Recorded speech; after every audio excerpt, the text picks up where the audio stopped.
Go follow Prime Podcast and all them things there, Alright, welcome to the Primetime Podcast. Today I'm joined with. Do you want to introduce yourself, or should I introduce you? Actually, you introduce yourself. Okay, so I'm Rukakes, and I'm also Rukakes, which is my cake business. Yeah. Yeah. Should I say my age or stuff like? It's up to you, innit? I'm 23. You could bring the mic in a little bit closer to yourself. From Northwest London, and I just got a degree in English literature and language. You know, it's crazy. I spoke to the last person I interviewed, two people ago. The episode that came out today. Mm-hmm. The girl, she's studying English literature as well. She wants to write a book. Oh wow. Yeah. Wow, so she actually wants to be a writer. Yeah, writer. Good luck with that. What you want? I wouldn't be a writer. No. I mean, I used to write like short stories and stuff for fun, but as a writer, to write an actual book, nah. Because I feel like even doing essays, I used to get writer's block and I wouldn't know what to write. And it's like, I'm just waffling to fill the word count. So Okay. yeah, I'm trying to go down the teaching route because then it's like, I just read and say what I've read or put my perspective on things. Okay. What's the call? So chat to me about your cake business, because you're one of the few people I think on social media that I've got that made the most of their quarantine. Like, how did that come about and all of that? Because you were a cake trapper and all of that stuff. It was boredom, honestly. Like, I finished my dissertation, I was furloughed, didn't know what to do. So all my friends were like, look, why Bleach is making cakes and he's making a killing. Like, we've been telling you to do this for so long. Like, that's that guy, isn't it? Yeah. So he just came out of nowhere. Like, he used to do food before, like little pop-ups in, what's that place? Box Park. And then out of nowhere, he started doing cakes. And they were like, what? So I thought, you know what, let me give it a go and see how it goes. And it did a lot better than I thought. Okay. Because as I was just there, I was like, I saw you doing the cake. I was like, all right, cool. And then you actually stayed consistent. And then from like your first cake, do you know what it is? You didn't even start off with cake. You started off with like tray bakes and that, innit? Yeah. And then you went into cupcakes, if I'm not mistaken. Then you actually went into cakes. Yeah. And then I think I came on Snapchat for like a week. And then when I came back, you were just caking it. Like literally caking it. I was just like, oh man. How do you find like the whole cake business and that? Because you were saying before to me that you got a whole new set of respect for people that do cakes. Because it's time consuming. Like, it's a lot of sleepless nights. You actually don't sleep, especially like if you have a normal job during the day, then you come home and bake, like, and then you have like errors happen. Like, sometimes your cake doesn't rise or it just flops. And there was one time I didn't sleep until like 6 a.m. doing cakes. I came home from work. Yeah, what time did you come home? I came home from work at like 10. Started baking, and I don't know what. Yeah, at night. Yeah. And it just kept flopping. Like, I don't know what it was. It just kept flopping. Then at one point I got tired, left the second batch in the oven for too long, and it came out black. And I was like, oh my God. I was ready to cry and give up. But Okay. How long roughly does it take to make a cake? Because I've been on the phone to you a couple of times, and you're like, how can this person ask me for a cake in the evening, like an hour later? Like, it doesn't work like that. In all honesty, I'd say about maybe 6 hours to like bake it, cool down, decorate, do the different stages. Yeah, like 6 to 7 hours, maybe a whole day. Whole day. Yeah. Okay. What's the biggest cake you've made? The biggest cake would actually be like my second cake, and that was a 10-inch Oreo cake for a kid's party. They just threw you in the deep end straight away. I'd never made a 10-inch cake before. I had to do so much research, buy everything, but you know what? It actually came out all right. Yeah. What's it called? Roughly, how big is 10-inch for those at home? Would you say it's up to the mic, from the table to the mic? No, think of like a medium-sized pizza. Oh, all right, cool. Because it's round, isn't it? Yeah. So like 4 layers, 4 medium-sized pizzas stacked on top of each other. You see when they say 10-inch, I thought you meant 10-inch the height. Nah. Oh, you it's meant the like width. Yeah. Okay, so to make a high, what's more harder, to make a taller cake or a bigger width cake? A bigger width, because a higher cake, you just get, a smaller tin, but you can fit more inside that tin, whereas in a wider tin, it spreads out, so it's a lot flatter. Okay. Yeah. So I've seen a few of your cakes and that you've done. What's the most excited cake that you've done Was it the weed one? Definitely the weed one. Because I've been seeing them on Instagram and I thought, I want to try them. But it's a South London trend. And because I'm from Northwest, like, I don't think Northwest people are really into weed like that to have it on a cake. And then someone from South was actually like, you know what, I want one. And I was like, yes.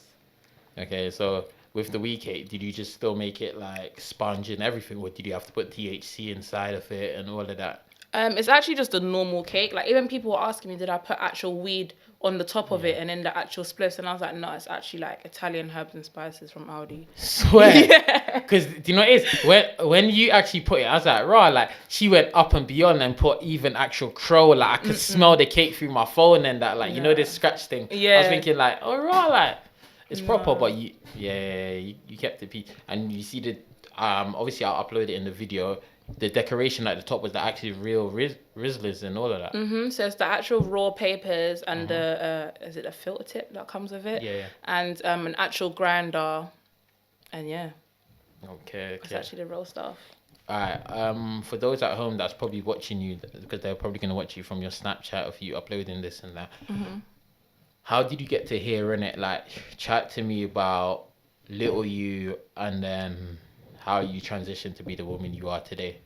Wow, that's a tough one. It's a long story. Let's start with primary school. How was primary school? Primary school was all right. Because I feel like in primary school, you grow up together as kids. So no one really cares what you look like or who you are and whatever. It's secondary school that you realize, okay, there's people older than you and they're going to make fun of the way you look like. So I weren't prepared for that. Like, I was comfortable being fat with gappy teeth. Like, I didn't care. And then secondary school was like people making jokes about how gappy my teeth were, like me being dark skinned, me being Nigerian. And it's like, wow, like these things are actually a problem. Like, it's a shock to you. So I didn't really deal with it quite well. And then there's the pressures of being, you know, them slim, pretty, light skinned girls. And I never fit into that. So yeah, secondary school was kind of tough. What did the bullying ever stop, or was it just like through the whole of secondary school? You know what? Like, it was very subtle in like year 7 and 8. Then it's like when we got older and started to become, I wouldn't say women, but when we're like in year 10, year 11, that's when we all start to change and everyone's into boys and girls just switch. Like, I don't know what it is, but girls just become bitches and it's not Oh, nice. I thought you meant switch like look-wise, because I was going to say, I know like year 9, everyone went away year 8, and in year 9 holidays, everyone came back. It's like certain girls started developing, certain girls were just, I was like, oh shit. Yeah. I think it's probably that as well. Like, because we're developing, like I said, we're not actually women, but we're becoming that. So everyone's bodies are changing, like your hormones are going mad. And girls, I don't know what it is, but it just makes you a different person, inside and outside. So how did you deal with like the whole bullying thing and that in school? I self-harmed, I'm not even going to lie. Oh yeah, I'm actually You should surprised. know this. Yeah, because I remember. What's it called? So like, what actually kept you going? My education, I can't lie. Like, for me, reading, studying, just getting my head down in a book made me like forget about the outside world and stuff like that. Like, it was just a distraction, because even stuff at home weren't too great as well. So it's like home and school and everything just became too much. So my only way of focusing... Bring the mic a little bit closer to yourself. Yeah, go on. So my only way of focusing was like being in the library or just something like that. I know it sounds nerdy, but yeah. Nah, 100%, because we all have our own escapes and that. Because even today, like, one of my own escape is just to like go gym in it. Yeah. And just escape from everything, or go for a run and escape from everything. So what made you fall in love with English literature? Was it just the studying consistently? And I've always liked it from young, because I've always had like that creative spark. So from young, I did like short stories, poems and stuff like that. And then in secondary school, my English teacher was like this really crazy Irishman. And that made me drawn even more to English, because I thought, wow, like, he's got the same personality as me. Like, he's just open, crazy, erratic, and people are drawn to him and actually listen and learn. So I was like, you know what? I just looked up to him. Like, he was just a role model to me. all right, because I don't want to skip past the bullying, because the bullying, it was actually a serious thing. So back then, how severe was your mental health? I know you said obviously you were self-harming and this, that, and the third, but how severe was it? It got to the point where I attempted suicide, but It didn't really like go to plan. I didn't know what I was doing. I didn't know what I was doing. There isn't a guide online like how to kill yourself. I mean, I googled it, but it comes up with like it comes up with like helplines and like chat rooms where people are like, I tried to do it, it didn't work, and that's not the way forward. Like, talk to someone. Like, yeah. What do you think would have helped a younger you? If I had someone to talk to, definitely. I feel like black parents aren't like white parents. I really wish that my parents were those type of ones that were like, what's wrong? Talk to me, give you a hug and just say I love you. But they don't do that. They're like, oh, what's wrong with you? Fix your face. If you can't say what's wrong with you, then, you know. And you're just like... 100%, because that's literally, now you're saying it, that's me thinking of how I grew up in it. There were certain things, like, perfect example, from young, they told me that I had... they told me that I had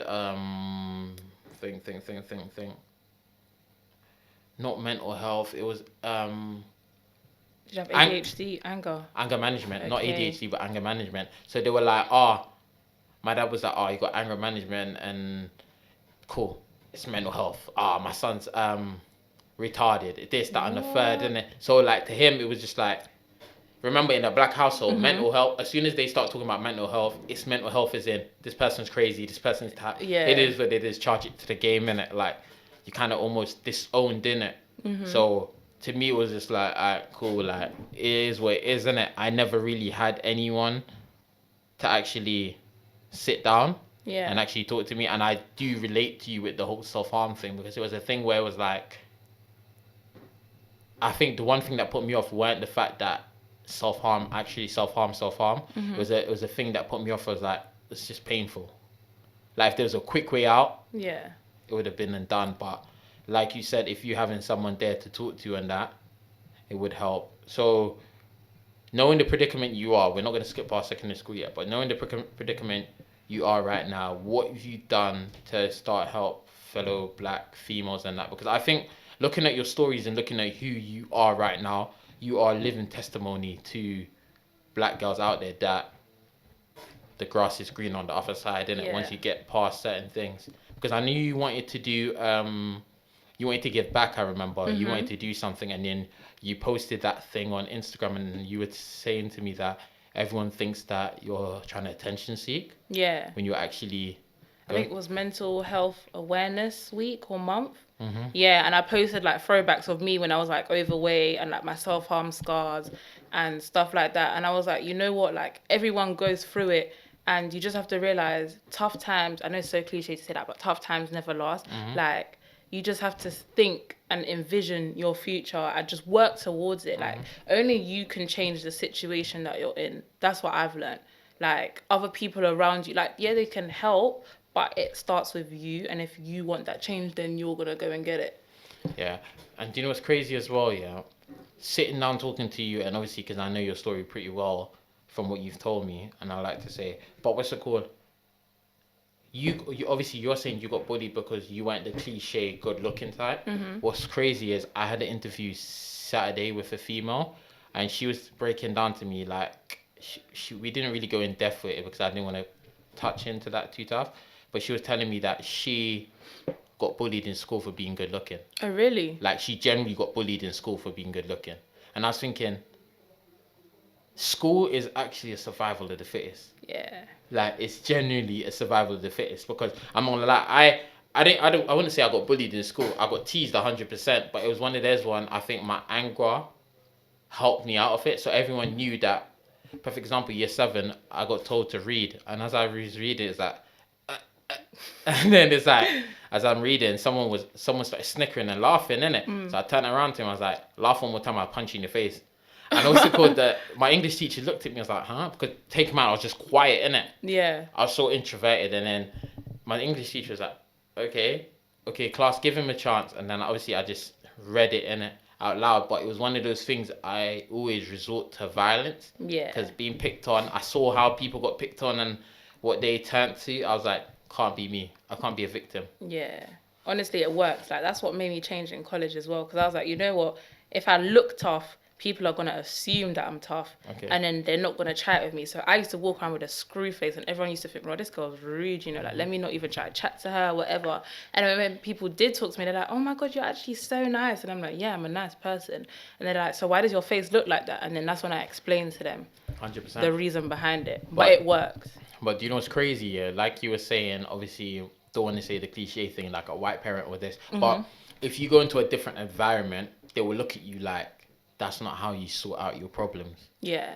You're meant to actually talk about it and this, that, and the third. So sometimes I find myself in different environments and it's just like, it's weird to me. Like, I'm out of my comfort zone because my comfort zone is so secure,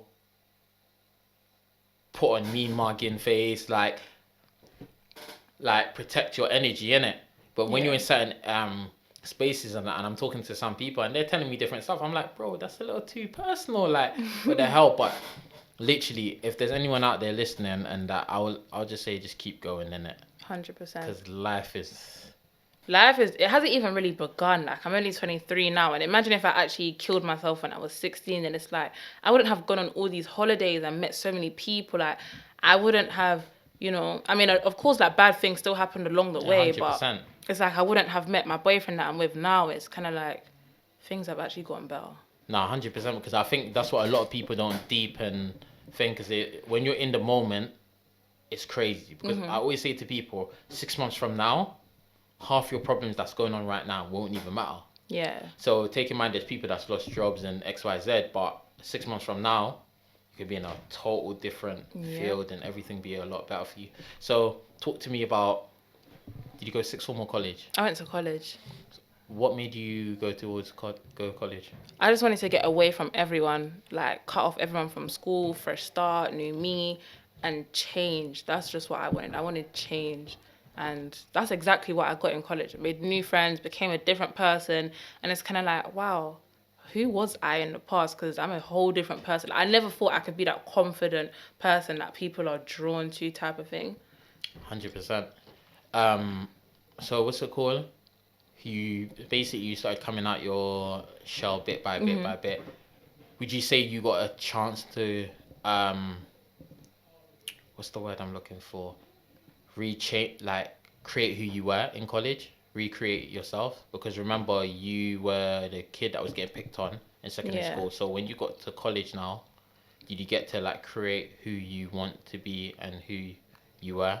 I mean, I think it helped. It allowed me to find myself, and then that's it. Because of the college that I went to, there was a lot of Black African kids from South, and I was like, whoa, there's so many us here.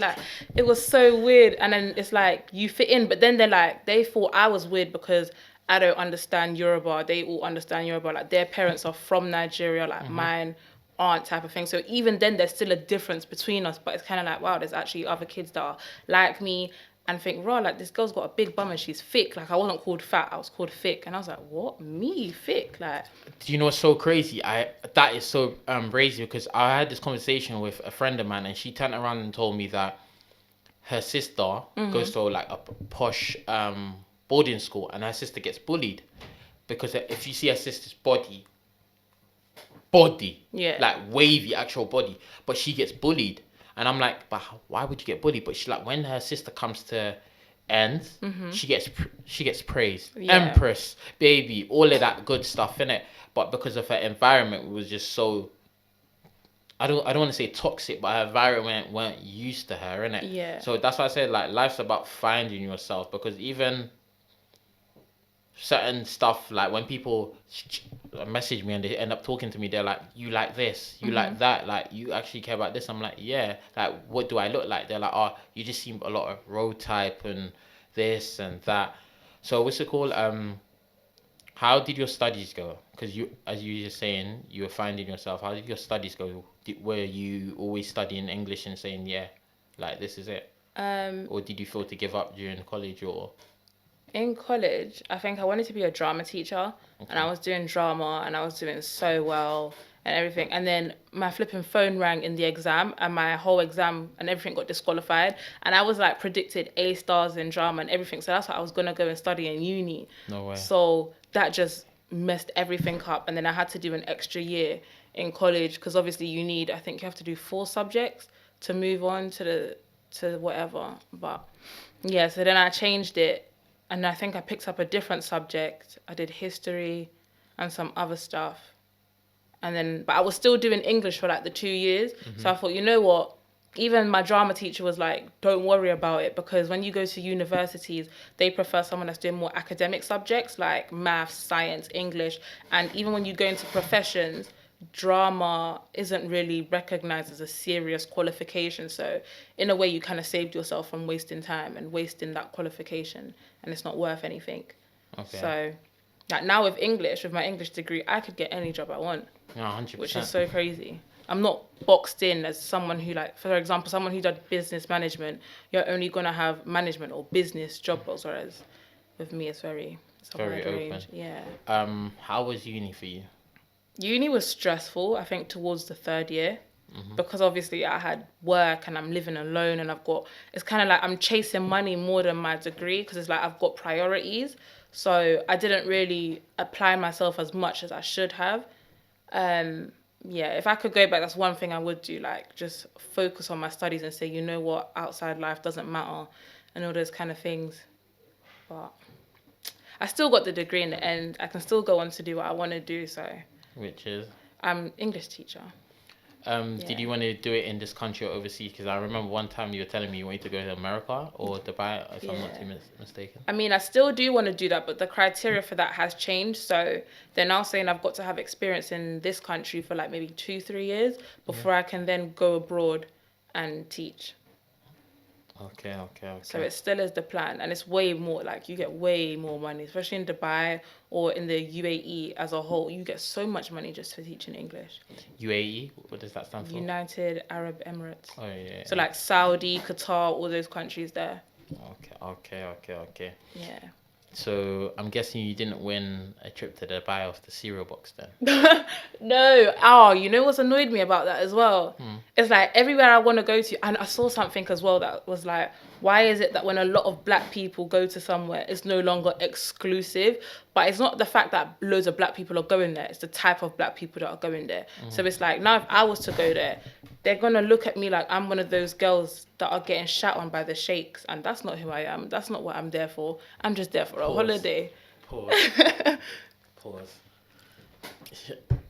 I heard about stuff like that. That's what's going on. Like, girls are going to Dubai, like all your favourite YouTubers, influencers, they're going not there. Not all of them, okay, not all, some of them. Yeah, they go there and they do nasty things for money. Even guys apparently are doing it now as well. Yeah, I watched a video on YouTube, but I didn't know how truthfully it was. True it was. And they were saying one girl was like, she got offered 30 grand. Seriously? To go to Dubai and get shot on. Would you do that for 30 grand? No, I wouldn't do it for 30 grand. It's just poo. You just wipe it off and then go on with your day. Like. Nah, but do you know what it is? Because nowadays it's so easy to make money. Like, it's so easy to make money. Like, and that's one thing I wish I knew when I was younger. When I was younger, it was like the only fast way of making money was the illegal way, innit? Yeah. But now when I break it down, I sit down, it's like I play with money. Does that make sense? So it's like, if I really wanted to get something, I could just get it. Yeah. It's like, and especially when you understand time and money, it's like, okay, cool. That's why when I deep certain things, and when people ask me, do you mind training me? I was like, yeah, I don't mind. They're like, I live in East London. So I was like, yeah, I don't mind. So I always break down to people, I'll come to you, but you're paying this fee for me to come to you. I'm training you for an hour and for me to get back. And then they go to me, no. And I go, cool. My price is reasonable to me, innit? Yeah. But at the end of the day, I break it down and I deep it. And one thing I've learned is price, like your time's worth something, innit? No matter how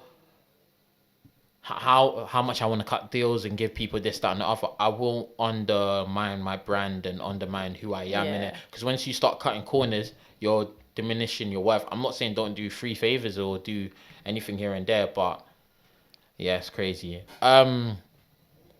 You sent me a video today. What was the video of again? That's it. Black people and wealth. Yeah. Yeah, that's another thing as well. Like, I feel like everyone's too into this whole image thing, like looking rich than rather being rich and accumulating like generational wealth. Like, everyone wants to have drip, everyone wants to have a nice car, everyone wants to have jewelry, but at the end of the day, you're not going to take these things to your grave, and a lot of iced out things are not worth anything. I think I saw a video of Gunna talking about when he bought a Rolex and he got it iced out and spent so much, like, was it 40 grand? Something mad like that, getting it iced out and it's not worth a penny. I've seen the video. I know what video you're talking about. It's because in one of his bar, it goes, I can't remember this bar off my head, but it goes two-tone Prezi Rolex, innit? And basically there's no such thing as a two-tone Prezi Rolex, innit? So what he had to do because he's like, now I've got money, I've got to create that Rolex, innit? So basically what he had to do was break 2 different watches down and put them together, 2 different Rolexes down. Yeah. And he done it and he iced it out. But it's not worth anything because you messed up the craftsmanship of it. So perfect example, it's like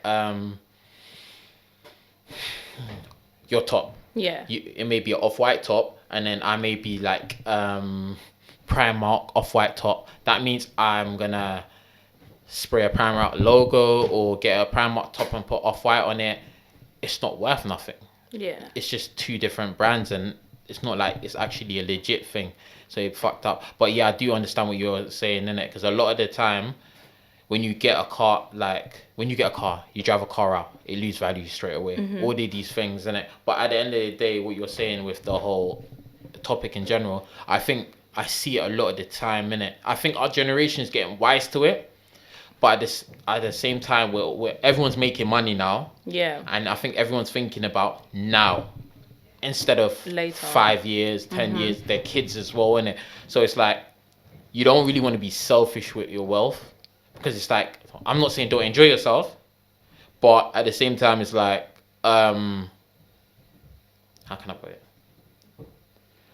You want to leave your kids something, innit? Yeah. And I think a lot of people are forgetting where they came from, innit? Because I was even looking at a couple things online and that, and one girl was talking about she used to sleep on like no mattress, like no bed. She just like slept on a mattress, and she's like, where she is right now, she's living her best life, this, that, and the third. I'm not saying don't, but you don't want to.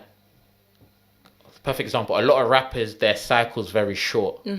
Or a lot of influencers, their big moments very short. Yeah. That's why they have to recreate moments or try clout chase and this, that, and the third.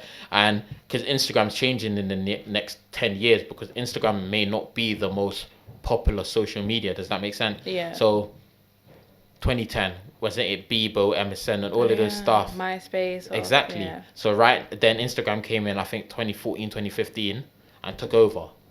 So a lot of people ain't liking Instagram right now with the whole shop update and all of that stuff. It's annoying. I was even trying to upload a video and I was like, I got mad. I was like, what the hell? And I kept trying to upload it, the actual post, but I kept uploading it to my story and I was like, what the fuck? Or as a reel. Yeah. I was so annoying. I was like, huh? So I was like, I'll ban this. I can't be asked. So what I end up doing was, so what's going to happen is Instagram may not be the most popping thing anymore. So a lot of these social media influencers and that may not be getting us paid more, but we need to start putting away money and that. Like, I seen one guy on Instagram that I follow. He started putting his money in gold. He put his money in stocks. It's like we have to have investments and this, that, down the future, innit? So, knowing all of this, I don't want to get into the financial conversation yet, but what lessons are you going to be teaching your future child and that? I'm definitely going to teach them to save. Like, I was even talking to my man about this, and I was like, you see, back in the day when we were younger and you used to see family members and they'll give you, like, you'd have that auntie that will give you money, or your grandma, and your mum will say, oh, let me hold that for you.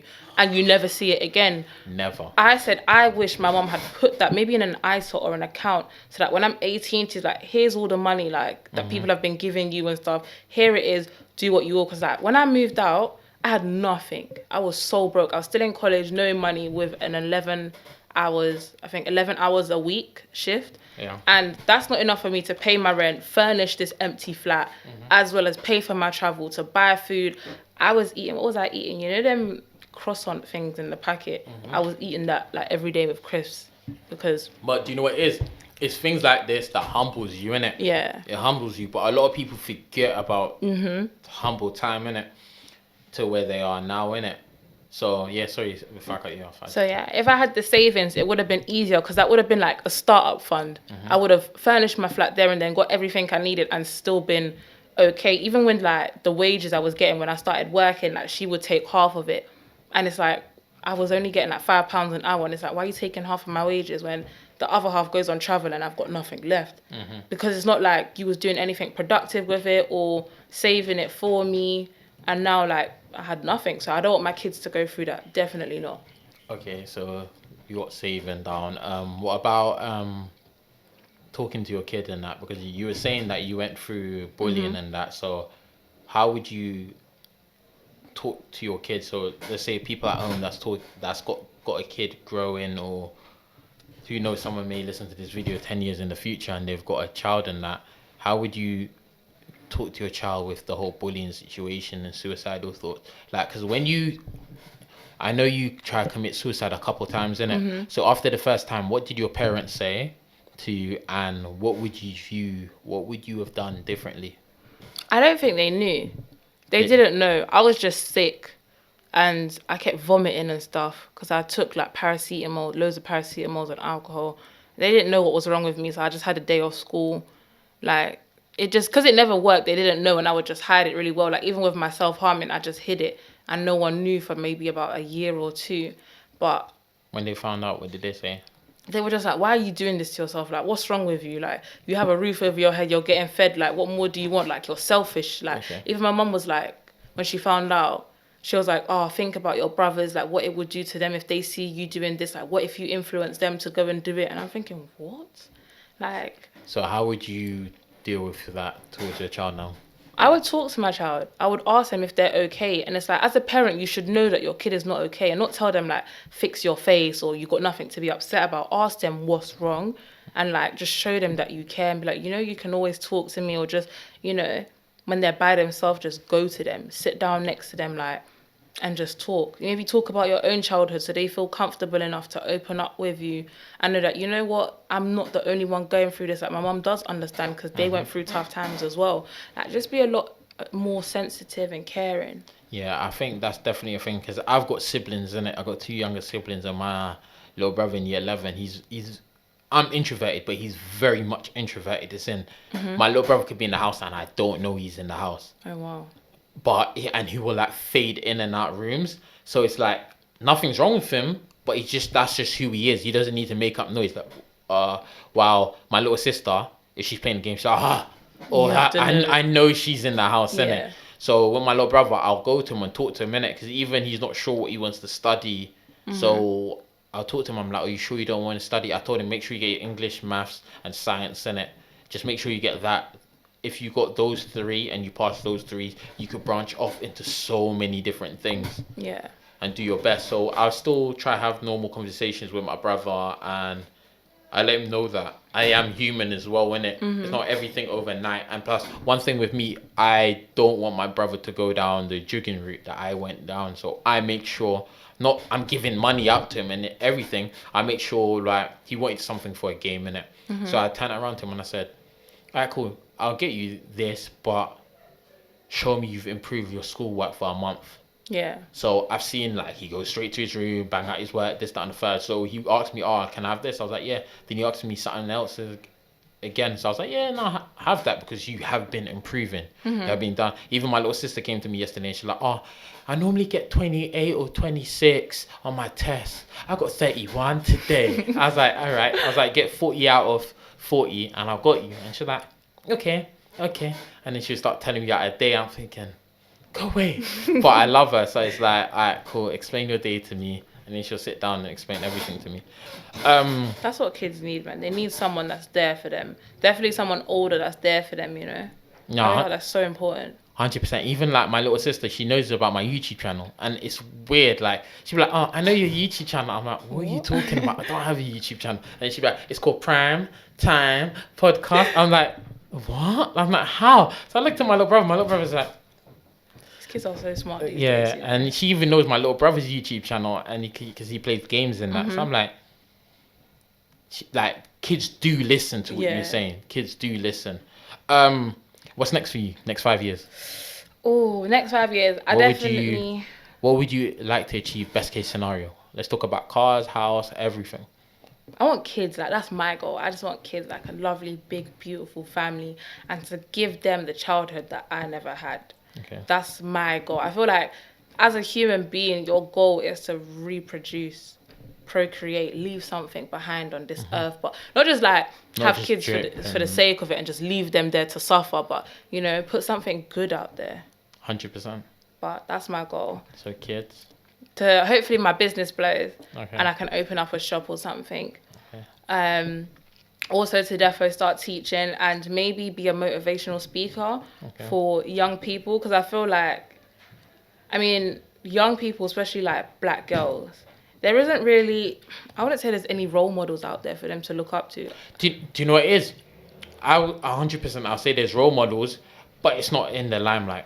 Like one thing with me, I like there's a lot of people that be like, oh, black music's violence, oh, black this or black that, and they play down our creativities. And I always say no, there's black girls out there that's doing amazing jobs. Like one of my friends, she does black Muslim girls, so she's got like own brand, her and her friends that big up black Muslim girls, help them with business, help them do things. Another girl that I interviewed on Saturday, she's black and she's got like 4 businesses, graphics designer, and she's got an adult toy company. She runs this, and I'm like, I'm like, right, big you up, but to the social media, it's like, oh, this, that, and the other. And this is why I said I think it's so important. As I was having this conversation before I got here with my strength and conditioning coach, and I was like, I think it's us, like you said, give back in it. Obviously, reproducing that, but I think we need to give back as well in it, because there's going to be one girl that maybe follows you, a little girl, older as well, that may be going through suicidal thoughts and everything, and she doesn't have no one to talk to you. Yeah. So just to see you, it's crazy, because even at work, I got a white boy, he turns to me like, bro, I'm not going to lie, you're mad motivational, I look up to you. I'm like, what? Like, Crazy, me? innit? I'm like, me? Like, bro, I've been to jail, like, what the fuck? Like, I'm like, but I sit down and I was like, I understand why you look up to me.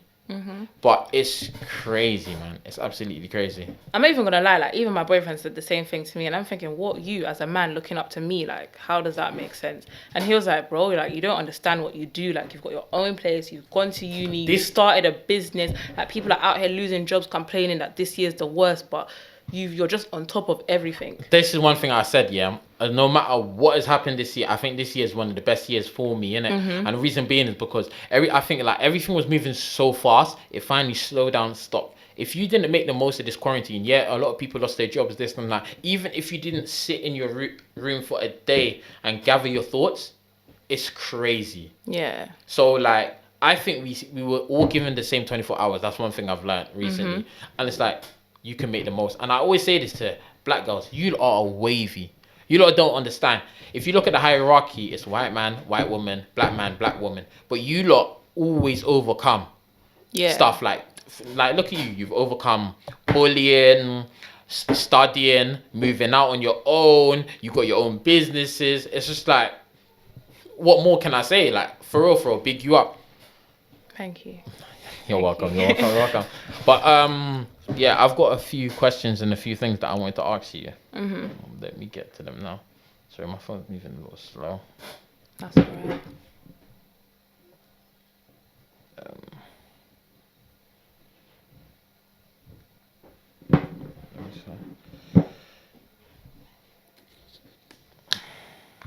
One second.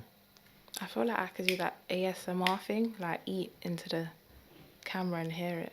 Yeah, that's what I always say to every time I start an episode. It's like the ASMR. I could get a mukbang and just crack crab legs in the microphone, you know. I'm trying to sound seductive now. You need help. You need help. You need help. How do you feel about someone proposing at your wedding? I think that's cheeky. How dare you? One, yeah, it's my big day. Like every girl dreams about this from a young age, yeah. It's my day. It's supposed to be all about me. I'm supposed to look the pengest. Like everyone's there for me. And you steal my lamb. Like get out. Get out. It's your pressure, isn't it? I don't care. Leave. So none of your friends can propose? No, leave. You had any other day out of the years to propose and you chose my wedding day. Like, you need to leave. I think that's so disrespectful. So disrespectful. Not for it. Nope. That's like bridesmaids that come overdressed. Like, is it your wedding or mine? Like, if my friend ever came to my wedding overdressed, leave. Or I'll find something else for you to wear. I mean, leave. She can't put together a young drip. Nah, like, why are you showing too much breast? Like, even if your bum is big, use a cape. Okay, I'm joking. I sound insecure, but no. You can't try and outdo the bride or wear white. Like, it's not your wedding. Don't do that. All right. Do you think DNA's test at birth should be mandatory? Why? I'm just asking you. Do you Nah.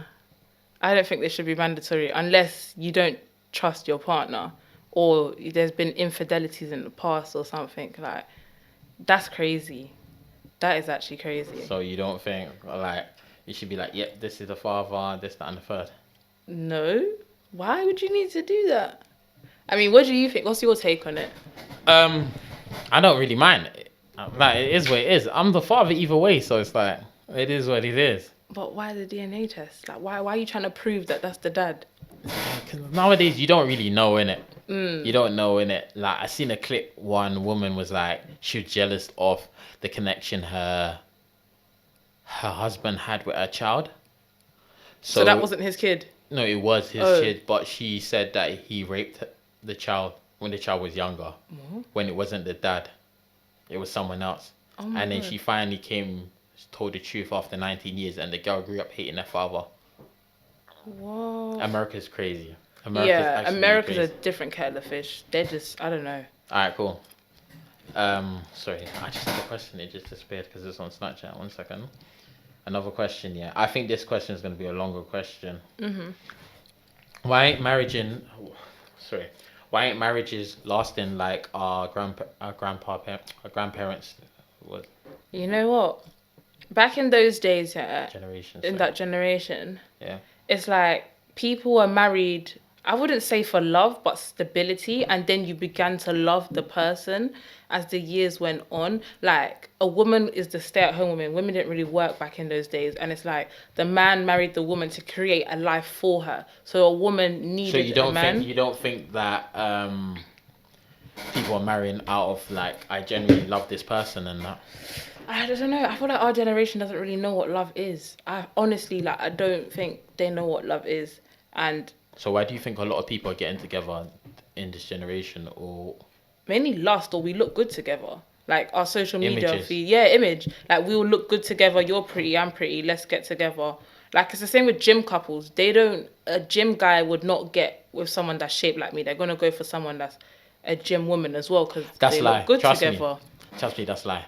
It's a lie? It's a lie. You think so? I think us as gym guys, we would want our personality to rub off on the girl. As in, like, you don't have to be in gym, muscly, doing the most, but we would want you to have healthy habits. Yeah.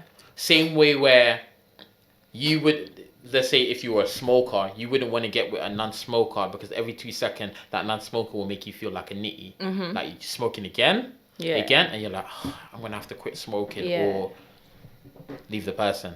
True. So us as gym guys, we would, like, one thing with me, I always said if I get with a partner, I wouldn't mind if my partner worked out. If she worked out twice a week, that's calm. But I would want her to either have a healthy eating habit or a healthy mindset and healthy just how she carries herself, innit? So she ain't got to be in gym doing the most and all of that, running 10Ks and that every day. Nah, I think more of a healthy mindset and healthy habits I'll be satisfied with. But you wouldn't go for a plus size model type of... I would. I ain't got a problem with big girls. You would? I've been with big girls, slim girls. One thing with me, I've been with no one can say this is your type because I've been with every type of girl. I've been with a big girl, skinny girl, amazing body girl. I've had girls that people find, oh, right, bro, you could do better. There's girls that people are like, bro, how the fuck did you leave her? And then girls that are like, oh, she's mediocre, she's not special. I've even been out with, I wouldn't say been out with because I ain't really been out with a lot of girls, but I haven't been out with any girl. But I've dealt with girls that's different colours and people are like, Raw, like even some of my friends are like, I can see you with a white girl, I can see you with a mixed race, I can see you with a black woman. It's just. So you don't really have a type. It's the person, really. Yeah, I'm attracted to whoever the person is. Because Okay. one thing with me, I'm like, I wouldn't limit myself. But now, lately, like you were saying before, you're like, oh, you don't think there's a lot of black role models in that? Because I've cleaned up my Instagram feed and I've unfollowed so much hood pages and all of that, pages that were just posting negative news. I would say I want a black woman. That's something I'm saying, yo, I want a black woman. That's crazy. Because how can I put it? I'm starting to deep it where it's like, because you know when you're stuck in your own bubble, when you're stuck in your own bubble, you only see average people. Like you only really see hood people, parties. But lately I've been seeing some amazing black women. I'm like, oh my God, like you lot deserve good loving. That's the thing. People don't step out of their comfort zone. They just stick to what they know or where they know. And it's like, once you get out there and see that there's a big wide world out there, different types of people, you'll realize that there's more to like what you know, what you're used to. 100%. That's why, because I didn't go uni, innit? Obviously, I went jail, so I came back to the hood anyway. So I was never experiencing other females and all of that. It was just like, cool, maybe through Instagram or something like that. But when I started going to different events, like brought to places, like I went on my personal training course a month ago for my practical theory, and as I went to my practical, the written practical, I was there around people and I was like, you lot are queens. Like I met a black girl that had a kid and everything. I'm like, big you up. I met another black girl that was just literally, she's introverted in her own world, mad smart. I'm like, right, I met so many different type of people, and it was like, not saying I don't have people like that in my area, but they don't shine like crazy. Does that make sense? Yeah, Rukaya, just to finish off what we were saying, Bibi, why do you think a lot of people's marriage ain't lasting like our grandparents' generation? I reckon it's the music style. I reckon it's the music. Do you think city girls have a... Our generation, the people that make the music that's playing now, I reckon it's corrupting the people that was mine, innit? You know? He's got a point, you know. You get what I'm saying? He's got a point. Music and social media. Because no one sings about getting married. Like back in the day, they had songs like that, like, oh, this woman's so beautiful, I want to marry her, you know, spoil her. But now it's like, fuck that bitch, you know, pussy popping and all that stuff. Like, that's not really marriage music. I ain't getting no one a Birkin bag. Would you ever get a girl a Birkin bag? No, actually, if you had $1 million, would you get a girl a Birkin bag? Yeah, oh my God, why not? If I had to, why not? If you're 50K. up telling me you're not getting your wife one, no? Yeah. No, just not any girl right now. Yeah, no, 100%. These rappers be dishing out Birkin bags too quick. Because they can afford it, I think. Like to them, money, they think right now money is nothing, but in the long run, you know. But still, I don't care if I got $1 million. Not a standard chick I'm getting a Birkin bag. No, you can't do that. But America's different though. They don't really. Would you like to read this out? And I think that's a good answer for the question why people ain't lasting any. I was thinking this, you know, like women actually don't need men anymore. But let me read it. So women's standards are higher, men's expectations are the same, women's tolerance for nonsense is lower, men's role models are fewer, women aren't healing before being proposed to, then realizing it in the marriage. Men are giving women too much to heal from and think proposing will erase the wounds. God is no longer at the center. Very true. Our emotions are both in the way we handle ourselves before marriage to the time we decide to end it. I agree with that. That's what I was saying before. Like before, men would marry women to support them and to start their life, but now women have got their own. You know, it is. I hate, and 100%. I think women don't need guys now, innit? A lot of the time, women don't need guys. But one thing I clocked here, a lot of women, they look at it like they should be spoiled. Not saying they shouldn't be spoiled, but they're looking at it like, a guy has to worship me. Like, I see a lot of girls that don't settle for nothing less than your worth, sis. I hear that, but what's your worth? Couple designer bits. Yeah. Let me be real with you, yeah? The girls that scream that I deserve this, I don't deserve that, are the ones that don't bring anything to the table. And I'm saying this in the most humblest of ways because I've achieved everything for myself. So I see it as I don't need no one to get me a Birkin bag. 100%. I'm going to get it myself. And I mean, if a man gets it for me, that's a bonus, but I don't need him to. And I don't feel like someone should spoil me when I can spoil myself. Like, that's just my opinion. Alright, to ask you a lot of question, how quick do you lot think like you just meet someone yesterday? How quick do you think you should get wait till you get in a relationship with them? I say like 3 months. Yeah, 3-4 months. Yeah. I think that's a little too quick. You think it's too quick? I'm saying 6 months to a year. No, forget that. Forget that. He's just taking you for a ride. Forget Me it. taking you for a ride? Nah, you're taking. Nah, So because what? See, like you're saying, get into a relationship. Like, what are you doing? Just taking them out? What have you like?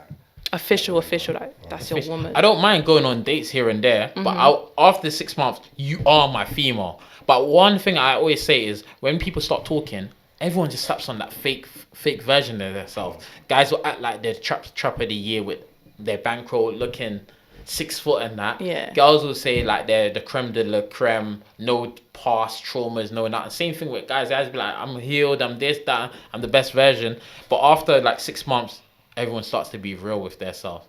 Like there's only so long everyone could hold a certain image. Does that make sense? True, but I feel like with getting to know someone, you can't put a time limit on it. No, Because there's 100. people that are married for like 10 years and then find out their husband was really gay, and it's like, we spent all this time together and I didn't know you was gay. Do you get you? There's no time limit on getting to know like someone. It Imagine takes that. time. That's what happened to that. What's that guy on that this morning? Philip Schofield or something? Oh yeah, it was mad. Who's that? Bro, remember when we were in Bin? Good morning. Philip Schofield, Yeah. that gay, that obviously he's not gay. But the grey hair. Yeah. he I fu- said that. Yeah. It came out like last way. year that he was having an affair with some gay guy. But And he looks it though, like you can tell Donny's a bit funny though. Not on a rude one. Yeah. I get you. But yeah, Donny came out. No way. It's his trace, but it's crazy, man. that's what I'm saying. You can never, there's no time limit to getting to know someone. I feel like it's the chemistry. Like if you feel like that's someone you want to be with and you actually want to spend time with them and, you know, then do it. Don't put a time limit on it. Get to know them once you've done it. 100%. That's why I say go on dates, go on little things, talk, have communication, have conversation. One of the guys I interviewed, he said he's A or AB or something like that blood type. But if you're double A, you have sickle cell. Yeah. So I'm like, when you talk to girls, you know you have to tell them that. He's just like, yeah, he knows. But a lot of people won't tell you that. Some people don't even know though. Exactly. So there's even things where it's like people may be like, I've got trauma from certain situation. I can't go to certain areas and that. Like I think if a lot of people were honest with each other, a lot of the time things will go smoothly. Yeah, 100%. Because I think everyone's just being fake with each other online, or sometimes you don't really know your partner in that. Plus, I think you need time to bond and see if you actually get along. Because in the beginning stages, beating, chilling, restaurant, this, that, then you find out your partner was just struggling to pay for restaurants and that the whole time. I feel like the only way you can really get to know someone is when you live with them, because you're spending most of the time with them. So like me and my man, we spent basically the whole year together because of lockdown, and we've gotten to know each other like so well. And I feel like if it wasn't for lockdown, we wouldn't have gotten to know each other like that. Not to be in your business and personal, like, what's the craziest thing you found out about your man that you didn't know? Obviously, not personal level. It could be something like he likes ketchup on everything. Like, who likes ketchup on everything? Not in a rude way, but I found out like I'm a lot smarter than him. Like from the way he talks, you'd assume like he's a lot smarter than me, but it's actually like the other way around. Yeah. Or how do I say? Actually, let's not put that in there. Scrap that. He's basically one of those guys that are like, they're used to their mum doing stuff for them. So like, I don't know, the laundry or cooking. So it's kind of like, I want you to do that for me. Like, oh, but my mum does that. And I'm like, but that's not me. I'm not going to do that for you. Like, I feel like he's also learned about me that I'm a very independent woman. Yeah, and it comes across as cold sometimes because it's like, I'm not one of them ones that need kisses and hugs all the time. I'm just very much to myself. And he's like, wow, like, do you not like me or something? I'm like, no, I love you, but I don't need to show it and be mushy all the time. Like, that's not me. I find that cringy though, to be honest. Do you? Yeah, like, you know, if you're just always like hugging and kissing, yeah. Like, you know what I'm saying? You're with each other every day, innit? Yeah. To get what I'm saying? It sounds a bit harsh, innit? But I like my own space. that's just me, though, innit? No, 100. DB, do you want to introduce yourself? Name, where you from, and I'm DB Duffle from Northwest, huh? From Northwest. man got this rehearsed, you know. Nah, Do you want to say what you are? You're a I'm musician, a musician right now. huh? I'm a musician. Musician right now. I have my voice and I'm a bit, my throat's hurting still. How has it been this year so far? Because you were in bin, innit? If you don't mind me saying, you were in bin at the beginning of the year. How was quarantine in jail? Shit still, literally 23 and a half hour bang up. You only allowed out half an hour, like so. And That's then the rest of your day is just In on your your cell. back in it, yeah, just sitting on your bed, like, dead. There's nothing else I can really say about that. It's dead still. How did quarantine affect jail? Because when I was in there, and I was in there with you, it was just like we still had normal things. So were you saying there was no classrooms, no nothing? Yeah, no education, no like socializing with other prisoners online. It was just straight go out and exercise for like half an hour. You don't even walk out to get your food no more. They feed you at your door. Wow. So basically, it's just you're in your cell, and as soon as you get your little fresh air, half an hour. Sometimes they even cut it short, 20 minutes. It depends, innit? Because you know sometimes like people have fights and shit. Yeah. So like, if someone had a fight, like you'd be out for like 2 minutes or something, and the fight kicks off. Everyone's going back behind the door. You know what I'm saying? So it's yeah. just like it's a bit fucked because then you're in yourself for the whole day again. You know what I mean? How was being in jail for your creative side of things? So like music wise. To be honest, I reckon I wrote a lot more in jail than I usually write on the roads. It made me want to pursue it more. Okay. Do you get what I mean? Yeah. So regarding the whole music thing, how was it being released? No, you went in. Quarantine happened when you were inside. So let's keep it on the quarantine. Yeah. How was it coming out and seeing quarantine out here? To be honest, like it was not as bad as I thought it would be. Cause I was in jail while I was quarantining, it made me like out here. It didn't feel as everyone was saying it to be. Oh, yeah. Do you get what I mean? Yeah, you thought.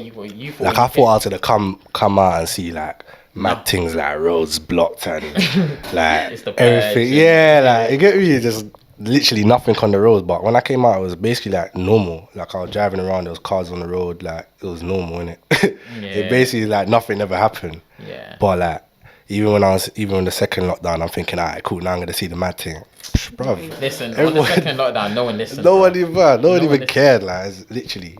No. So down. No, 100%. So when you came out, how's music been out here now? Obviously, it's been alright still. It's been a bit slow though. I need to, I think next month I'll be shooting a video.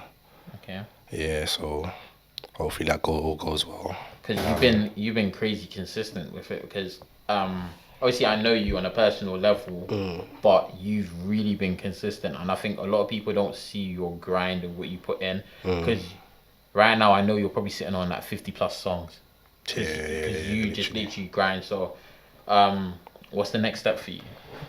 Right now, I'm trying to put out a freestyle called Word to Duffle freestyle. That's like I'm gonna be like part 1, part 2, part 3. You get what I'm saying? Okay. But that's just me rapping though. But obviously, you know, I do the wavy stuff innit. Yeah, I think I like rapping. Though. Yeah, you always tell me that's the what. You get me? What do you like? Do you like the DB or do you actually like rapping?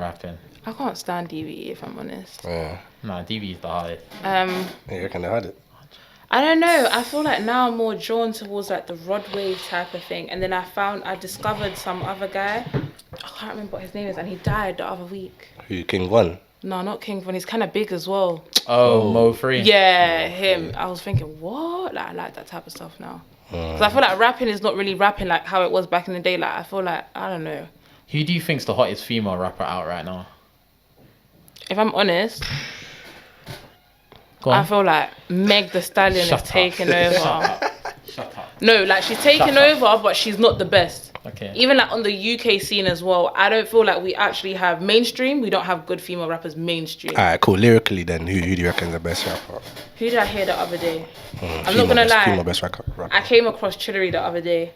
Yeah, lyrically, I think she was From the UK? Yeah, she was alright, like lyrically, and even what's the other one that she was beefing with? What's her name again? Nole. I'm not gonna lie, I I'm was not even in listening- tune to the UK. I was rap, listening so- to it and I was thinking, what, like her bars are actually good compared to someone like Ivorian Doe on the other hand. But the reason why Ivorian Doe is mainstream is because she's got the look. Like she looks Yeah. good. Do you think a lot of people buy into image? Yeah, 100%. Do you think that as well? So like a lot of the time people may buy into their favorite rappers because he's more drippier. More time, yeah. Yeah. It's all about the visuals nowadays, though. To be honest, innit? You can have a shit song, but if the visuals look hard, it depends, innit? It depends. Yeah. Cause if a shit song's a shit song, innit? But some people ain't even looking at the visual, but Because like you know, Fredo, for example, I don't think his bars are that, all of that. It's just his image, like he's drippy, the lifestyle, everyone's like, what? Do you get it? Yeah. That's one rapper I see. Freda's mediocre when it comes to rapping, not to even write him off because there's some songs that bang, but I think visually that's what a lot of people get trapped with, innit? Yeah. I was gonna say to you, female wise, I think it's Mulatto. Yeah. I think she's the very right good. now. I think she's the her, Miss London, and there's another female rapper. I forgot her name. Her name starts with K. I think they're the hardest female rappers out right now. I I need to keep up. discovered- Like, I don't even know half of the names you just said. I Mulatto know the just mulatto came girl out. though. Yeah, the Mulatto thing. She's the one that was rapping and she was like, "Oh, if Fabio wants to." Oh, in that freestyle thing with Fabio, like- yeah. And then Fabio was like, "Okay." He's happy in it. Like she literally just came out, but because I listened to her before she became like out like that, she was actually like popping. Like she's gonna make it. Yeah, I heard one of her freestyles today and I was on the train. I was like, "Yo, this girl." She will make it. 100. Lyrically, she is better than Meg. Don't get me wrong. 100%. I feel like even now I'm getting tired of Megan because it's like her flow is the same. It's the same beat as well, and it's the like recycled lyrics. Even Cardi B, like when she first came out, I was like, yeah, because I knew her before Bodak Yellow times, like before Love and Hip Hop. When she was a video girl. When she was a stripper, Oh, and shit. she was actually all right. Like her mixtapes back then were actually okay, and then I don't know what happens when people become mainstream. It's like they just lose their authenticity. I think it's because they're not in that environment anymore. So I had the same argument with K-Trap. I was like, I think his new tapes are 7.5 out of 10. And everyone's like, nice, higher. I'm like, no, it's not. For me, it's not. Because I think he's not in that environment anymore. So it's like, perfect example, you're talking about what you're going through right now, the struggle, the pain. When you get a lot more money, like $500,000, you're not gonna be in the trenches anymore. You're gonna be better living. Mumsy's got a yard. You're in a better position than this, that, and the third. So you can't really rap about pain anymore. True. And there's Yeah, I certain feel things that K-Trap raps about that I can't relate. So obviously other people may be like, yo, he's the hardest. But to me, I'm like, I can't relate to what you're talking about. Yeah, So that's it's what like- it is. Plus, I rate what he does. I think his first mixtape was his best mixtape. Yeah. Talking about mixtape, what happened to dropping your tape, bro? It's coming out still. It's coming out. I saw it was the 25th. The 26th of this month still. 26th of November. Tomorrow. All platforms, yeah. Yeah, tomorrow. Tomorrow. Kill. Memory lanes. Okay, on all platforms. Yeah, all platforms. So, talk to me about behind, like, what made you want to drop it this year, knowing that what's going on with quarantine and that. Basically, yeah, I just like, the reason why I call them memory lanes for starters is like, basically all the tunes that are on there, those are like from like 2018, 2019, they're all kind of old tunes, innit? That I've kind of slept on. So I just thought I might as well just call it memory lanes because it's like, for me it's a memory lane, but obviously people won't understand that. But when they listen to it, they'll see like how different my flow from the start to the from my first song to the end of my last song. Do you get what I mean? The end behind the song is like how I'm flowing right now. Okay. So it's like, yeah, it's just basically my come up. Alright, so what's it called? How would you differentiate that? Sorry, back to my question. Why did you choose to drop it this year? Because obviously quarantine and that. I thought you would have dropped it maybe next year when everything opens up a little bit more. You know what it is? I just dropped it as something for my fans to listen to. You know what I mean? Because I ain't dropped nothing like that recently, innit? Except for I Know I dropped that like last month. But I want my fan to listen to more music, innit? Of me. And So I just said, fuck it. no, 100%. And shout out to you because you got one of your videos to 100,000, isn't it? Yeah. Without like no promotion. Obviously, promotion on your end, but come on. no big promotion, no nothing. And you actually done that Off my own back, yeah. off your own back. And I think a lot of people don't know that. Nah. So right now, in the music thing, are you trying to get a deal or are you trying to get like a partnership? What are you To be trying honest, I'm just trying to do it independent right now, you know. Yeah, until I see the right price. Why not, innit? Yeah, man. Because I was even talking about that on my Snapchat story and it went over a lot of people's heads, isn't it? Because it was like, I weren't saying what's it called. A lot of people nowadays, they'll see a number on the table and they'll sign it away and it's like, alright, cool, you get £1 million or whatever. But you've lost the royalties, you've lost so much side, so much things. How up to date are you with the business side of things of the music? To be honest, like, it's all the learning curve for me, and I'm just still learning as I go, innit? Okay. To be honest, innit? So it's like, yeah, as I go, I'm just learning. So the business side of things, I'm 50-50 with it, to be honest. No, it makes sense. It makes sense. As long as you're keeping everything up to date. Who's your favorite rapper right now? I know you're going to say yourself, but apart from yourself. Shit. My favorite rapper was RIP to him anyway, King Von. He was good still, like, he was starting to become like one of my favorite rappers. He's a good storyteller still. Who do you think's the hardest rapper from ends? From ends, to be honest, G, I don't even listen to UK music, bro. Like that. All of that. That's what I. Yeah, That's what like, they all sound the same, like Yeah. drill, can't stand it. Do you know what it is? I listen to selective artists. There's only selective artists I'll look for when they drop, like Nina. I'll listen to Nina's tape. And there's like selective other rappers that I may say, okay, cool, XYZ, and the third. But right now, I probably listen to American rapper more than I listen to UK. Yeah, literally. But if I was to say like who's the best drill rapper right now in the UK, Yeah. I'll give it to Millions still. Millions. Millions. Oh, millions. Yeah. What you said? Nah. No, I'm trying to think who actually raps drill in the UK. Because like I said, I don't listen to the I genre. don't think drill is mainstream anymore. Like, It's kind of dying out. I think it's dying out, to be honest. I think there's gonna be a new change in it. So as everyone's trying to ban drill and that, I think there's gonna be a new change that comes in that's gonna repeat. Like before it was gangster rap, like gigs and all of that, Yeah. and everyone trying I to ban. reckon everyone's gonna jump on the wavy thing. what, like when they're singing type of rapping. That auto-tune shit. I reckon still. I think they try to do that. I swear a lot of people still do that now. Who did that? I'm trying to think. I saw DBE does Yeah, a lot DB of DB done that, yeah. but a lot of people still do that anyway. I feel like it's just what they're saying that's not catching people. No, DB. I think DB made a lot of man eat pussy. Yeah. Chat to me. DB made a lot of man eat pussy. Maybe not can't start lie. eating it, but No. being open about it. Bro, DBE made a lot of man I know, people be open up losing their about mind eating like their that. pussy, and DB was like, yo, promoted it to a lot of man on the mainstream I side. know, niggas be losing their minds out here. Because I feel like a lot of men did it, but they wouldn't admit that they do it. Yeah, a lot of man be singing their bars a little too hard. I'm not. I lie, you don't know what's it? But what's it called? No, 100%. What was I gonna try to say to you? So what's next for DB? Obviously you got a tape coming. Yeah, and obviously I'm trying to shoot some visuals in December. That's it for this year anyway. The next year, I'm just gonna try and slash out literally 8 videos each month. 8 videos each month. No, 1 video each month. Oh, he said 8 That's a bit too videos much. That's a each bit month. too much, I say, bro. damn, like money That's a lot. long. That's Because a I lot know of work. videos That's a are lot. expensive. Yeah, they are still. But yeah, I'm trying to slash out at least 1 a month in it, and then obviously try to push for 2 a month. But we'll just keep it slow for now. Talk to me about your creative side of creating making a song. So what's the process for you? To be honest, Do you just get in the studio, no notepad, no pen, and just...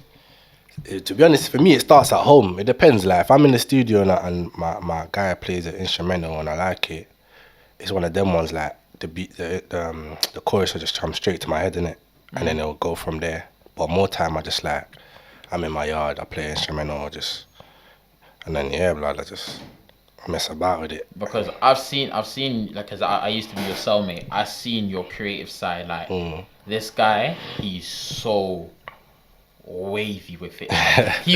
Like, he'll be there and he'll be watching something. He'll be like, Just like that. then he'll grab and he had a book here. He filled up so much of this book of bars, and he'll just be like, Then he would just start writing. I'm like, what are you doing? And I'm looking at him, he's just there.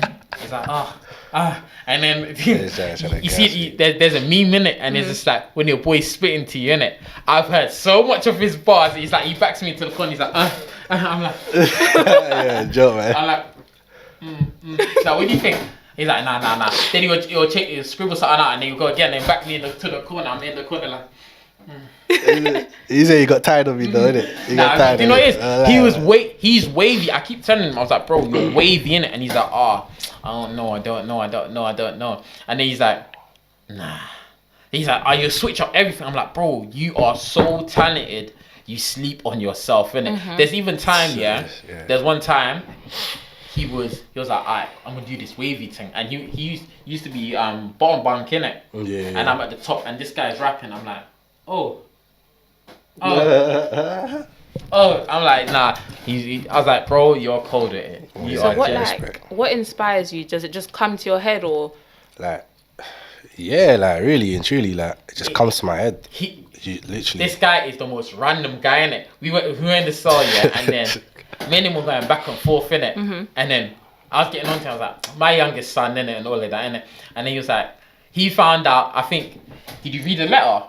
Did you read my letter? No. Oh, yeah, he read it. Someone sent me a letter in it, and one of my brethren, and in the bottom bit, she called me Rolo, innit? Rolo. Because that was my nickname. This guy would not leave me alone my whole prison sentence. He made a full, I think, 8 bars dissing me. I'm like, bro, leave me alone. He's like, He's like, bro, do you want me to write your bars? He's like, I'll be your ghostwriter. I'm like, no, fuck off, bro. No lie, man. You're spitting bars as well, man. He's an undercover rapper as well. He's a wavy guy. Yeah, nah. Prime's an undercover rapper. Don't let it gas you. He's a wavy guy. He's wavy with it.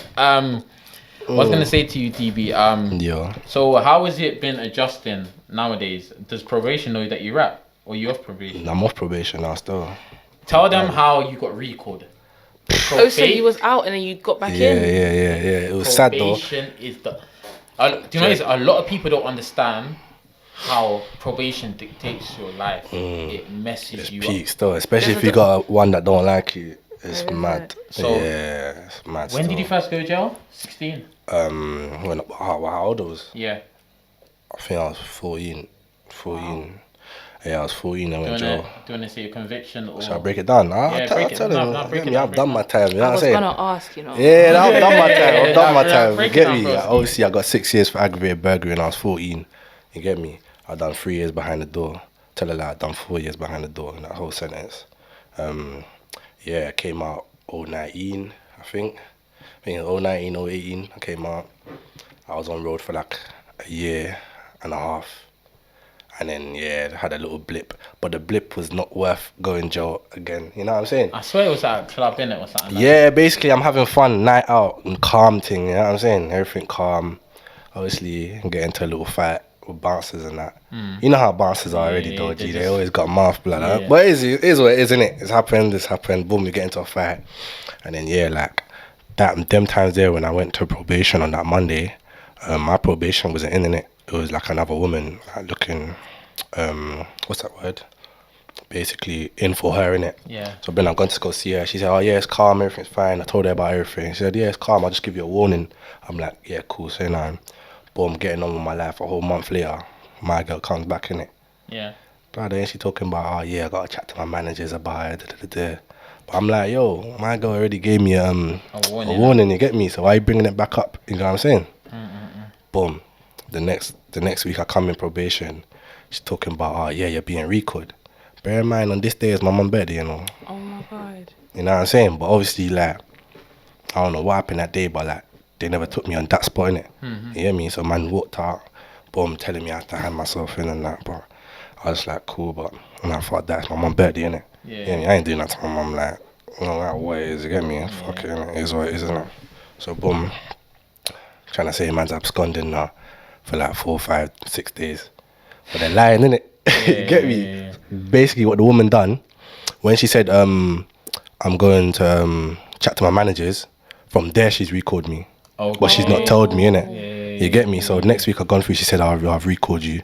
And then boom, like, that was a Friday. And then Monday they've come to my door, innit? They've like tried to kick down my door and that, boom, boom, boom. And then boom, they're telling me, oh yeah, you've been absconded for like 14 days or something, 6 days or something like that, innit? Weren't making sense to me. Boom, I got recalled. Bear in mind, they had me in jail for a whole year, blood. Yeah. A whole year. I went to jail August, came out the next year after that in August as well. Yeah. But the woman weren't still trying to release me, you know what I'm saying? Yeah. Cause you I came out on parole, blood. Yeah. Yeah, the woman could have released me anytime, you know. Yeah, because I remember I used to talk to this guy like every other day, innit? Yeah. And he was telling me, he was like, bro, they're not trying to release me. I'm like, bro, he hasn't had got into no fights, hasn't done nothing. He's done his time and like Yeah. everything. He's Basically done everything that the woman told me to do. He's Everything. abide by the law and that. He's like, Yeah. they didn't want to let him out, and then Obviously, situation in that, cool. Man's on license and that, boom, man get into a fight. But yo, like, you're moving like, say, man killed someone or stabbed Would you someone. say that the UK justice system is unfair? Yeah, man. I say yes, and it depends who you have as a probation officer. Yeah, I reckon the probation officer, depends who you got. They like put their life, like your life in their hands, like Yeah, because they they play actually with it, like. they play with your life, like even down to with me, my probation officer was safe because I was on immigration bail, innit? So I had a probation officer. I spoke to my probation officer. My probation officer was like, "Oh, try to get a job." I was like, "I'm on immigration bail. I can't get a job. I can't do nothing." So every week I used to come in. He was like, "How are you? You good? Okay, go home." That's it. It was the quickest 5 minutes ever. And he was like, "I don't need to see you week after week." He's like, "Just come every 2 weeks." And then every 2 weeks he turned into every month. And then he was like, "Do you want to go on a course?" I was like, "Bro, I don't mind. All I do is home gym, innit?" He's like, "Alright, cool, bet." He put me on a course, and then I got a business qualification, which I just deep in it now. I've actually got that qualification. I didn't That's even good know. still. And then yeah, and then obviously when my probation time, that's like when you have a proper probation officer, Yeah. they look after you. So after my probation, I rang him. I was like, "Oh, sir, I'm trying to get on a railway course. Like, I want to do something in it." Like, I beat my immigration case. He was like, "Alright, cool." He told me where to go, sort things out, and help me out. So And he you was were like, lucky then? Yeah, he was like, "Yo, I've got you in it." But on his hand now, there's a dickhead. the Yeah, same mine thing. was just against me, like, even from when I first came out. You know how usually, like, when you're on probation for like a month or something, it slows down a bit. You don't have to keep on going in every week. You know what I'm saying? Yeah. The woman had me going in every week for like half a year, like over a year, G. Like, all I till think now. that's not fair though, because it's like, what you done? You was 14 when you did what you did. Like, you're a Bruh, child. Literally a child. You don't know what And you're you know what doing. it is, yeah? Like, I got, like, was sent to jail when I was 14 for it. But, like, I was actually, like, 13, like, when it happened. They nicked me, like, a year, 2 years later. You know what I'm saying? So it's like I was even more of a child. But, like, the Yeah. woman's not getting it in her head. She still thinks I'm that same person, like. But that's dumb though, because you've grown. You get me? I'm You've trying had to tell her time this. to reflect and Yeah, You know what it is? I but think- it's I like, think I it's- don't know, but they see me as some animal or something, like. Yeah, because with his case, because it's aggravated burglary, and because of the time, you get caught in a mash. No. Alright, cool. Yeah. I'm But finding obviously, out. they're trying to say, they're trying to say, But- yeah. So obviously now, with them, they're looking at it like it's the worst thing in the world. It's the worst thing. So when obviously I got caught with food and that, they were like, even in jail, they were like, they were disgusted. Like, you got caught with drugs and this, that. And I'm thinking, it's not the end of the world. It's generally not the end of the world, isn't it? So I'm thinking, charge it to the game, man. Because in life, you meet people that like you, and then you meet people that don't like you. So it's I feel like they give road guys or drug dealers or like kids that make mistakes harsher sentences than like pedophiles and rapists, which is so Word. unfair. Because Word. for me personally, because I've been affected by like sexual abuse, I feel like the effect that has on your life is a lot worse than someone who sold drugs, because people that buy it, that's a choice. They chose to buy it, so they know what it's doing to their life. But someone that's like innocent and gets raped or whatever, they didn't ask for that. Yeah, Nah. 100%. 100%. That's one thing I've always been like, it's crazy. But when you break it down by the law, I get why they do it, but I still don't agree. I get it, but I don't agree. Like, They they need look to at it change like the law and that they one, look yeah. at it like drug dealers. You're destroying not one person's life. Each time you sell it, you're destroying multiple people's life. And because remember, some of the adults you're selling to, they have kids. You're messing up their kids, and some of them get pregnant, and then you're fucking up their genetics. I get it, but pedophile, for them to what they want to do is do the mad thing, go jail, and then get a whole new name, address, Thank everything, you. and then it's like, Yeah, it's That's a not joke fair. thing Whereas still. you could never do that. You could never change your name, change location, and have a clean slate. where do you lot stand on the whole? Obviously, I didn't want to talk about it, innit, but seeing as we're in this conversation, where do you lot stand on the whole Dutch Valley thing? I had that discussion earlier on. I think it's a bit mad. Especially the whole 14-year-old girl thing. The mum, I feel like, no disrespect to her and that, but how can you say there's an explanation for flirtatious messages with a grown man and someone that's not even 16 yet? Where's the explanation for that? Like, where was you when this is going on? No, but look at it. No, but cool, I hear that. But nowadays, remember, everyone's got a phone. It's crazy now. So and remember, he's close family friend. So the mom's not looking at that. The mom probably saw the message and it said Dutch Valley. It's like, cool. Because remember, I think she was saying unks or something like that in the messages. And I didn't read it too tough, innit? And I'm like, it's a little bit mazza, but... Nah, to be honest, G, like, cool. Saying unks and all that, but bro, like I read it today, like not even today, yesterday I was looking at the messages and that, fam, they look too suspect. Bro, too suspect. Bro, 100% it is suspect. Too suspect. Uncle, not blood. You don't fucking. 100%. No, you see that picture? The pictures. Oh, we need to remake it. Are you mad, lad? With a kid, what are you on about, I saw that was what are you on about, I'm bro? not saying he's right. I'm saying 100% he's wrong. That's why I was glad where everyone kept the same energy. Everyone kept the same energy. But now it's like, alright, cool. We've got to keep the energy and hold all these people accountable. Because look at his record label is probably going to drop him. Yeah. Because it's like... I hope they do, not on a hating thing, but it's like...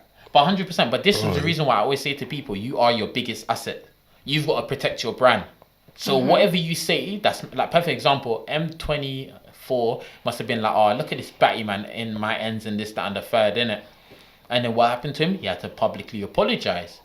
Yeah. Because you know that if you want to stand by that. You know what it is though? It's even you're in a public eye like that and you got like some sort of like influence. Yeah, you can't be saying them things there no more. You know what I'm saying? Yeah, even though it's like what you believe in, it's what you think deep down. You can't say it outside. Yeah, there's a lot of things that the man will say, but it's like when you're in the public eye and you gotta like you can't say them things. Because even nowadays, I think everyone's getting this public figure followers and all of these public figures authority, but they don't abide by it. How many times do you see all these public figures that be telling man to do the mad thing? Or girls to do, city girls, fucking for the Birkin.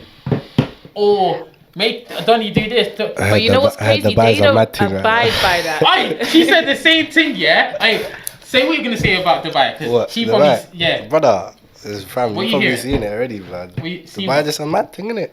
We fought the fights. Yeah. Oh, she was saying in Dubai, girls are getting shit on for 30 bags. Yeah. Oh, that's been Dubai, That's blood. been happening. That's like, been all happening, the old bro. influencers. Apparently, Erin Bedina was on that. Letitia Grace. Apparently, Steph London was on that as well. I don't know. Damn. That's just what social media says. So, I see. you know. That's a mad thing, still.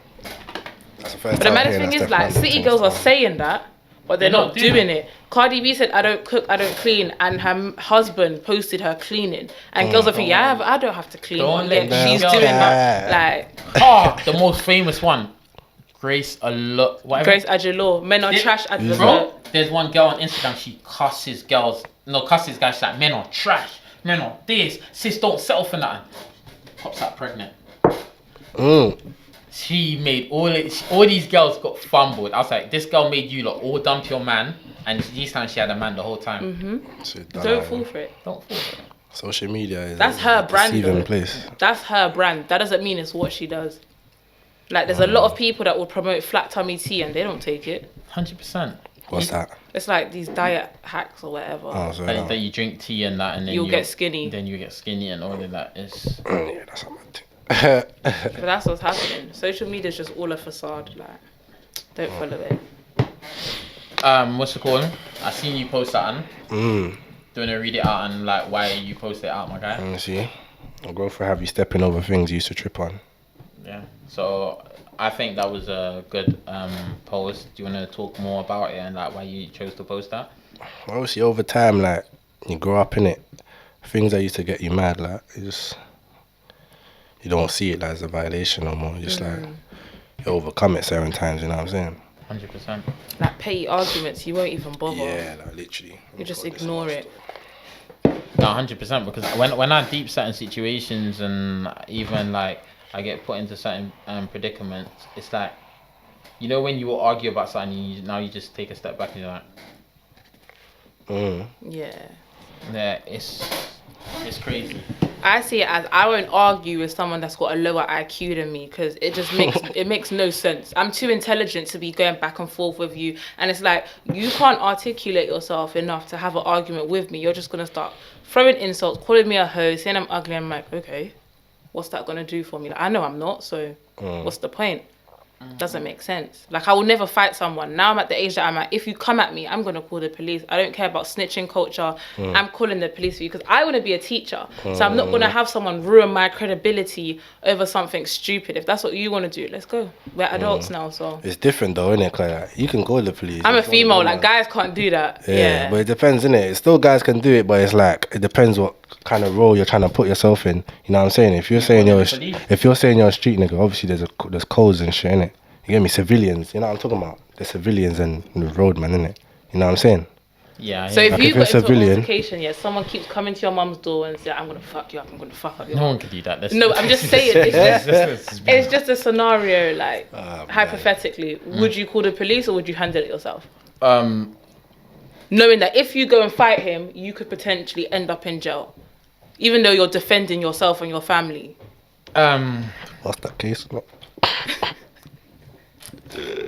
You get me, dog? I don't know.